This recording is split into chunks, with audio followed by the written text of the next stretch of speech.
Hello, very good day to you. It is meteorological autumn now, and so no real surprise that there's an unsettled autumnal feel to things as we go through this week. Starting off though, let's look at the earlier satellite imagery, and you don't need to be a meteorologist to be able to work out where the low pressure is centred. You can see around the swirl of cloud. Yes, a relatively mature low here, but it is the driving force for the showery, blustery theme that we have across the country. There are a couple of occluded fronts making their way in, and these fronts are quite important because they're where we're seeing the showers kind of banded together, so you may get some longer spells of rain. Elsewhere, a fair few showers for many of us already this morning. And as we go through this afternoon, we are going to continue to see those occluded fronts bring some more organised bands of showers perhaps, but even elsewhere, a fair few showers developing for many of us. Now, showers by their very nature, they're hit and miss, so not everywhere will necessarily see them, and they may not last especially long. There could be just a heavy, perhaps even thundery downpour with a bit of hail for a short period of time, and then the sun comes out and it's all changed. Classic British weather at this time of year. Now, if you do get any sunny spells, temperatures are going to rise, high teens, low 20s for most of us, but worth factoring in that there will be some blustery winds with those showers, and so in the blustery winds it's obviously going to feel a little bit fresher than this.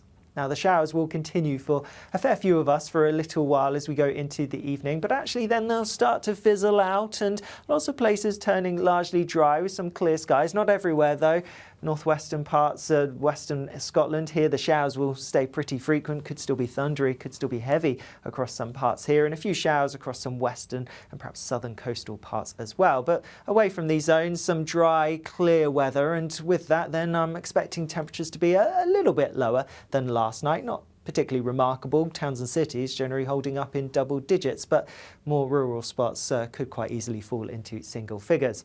And then tomorrow, a big talking point is a swathe of cloud and more persistent rain that's pushing into parts of the southwest. We'll have reached Devon and Cornwall by dawn, and then it's going to feed its way eastwards, a little bit further northwards as well, across southern counties as we go through the day. Now, this rain could be quite persistent for a time, could be quite heavy as well, and there may even be some rumbles of thunder mixed in as it starts to wrap its way up in towards East Anglia later on in the afternoon. Now, elsewhere, it's again another day of some sunny breaks and showers. The showers look heaviest across parts of northwest Scotland. Here again there could be some thunder mixed in, so some hail, some lightning, and watch out for those blustery winds. Elsewhere the showers don't look quite as intense or as widespread as the ones that we'll have seen through today. Temperature wise, well, it's looking fairly similar to today, really high teens, low 20s. It's really a case of where you get the sunshine that you get the chance of the highest temperatures, so perhaps across parts of the southwest with the system clearing away and a bit more brightness developing later.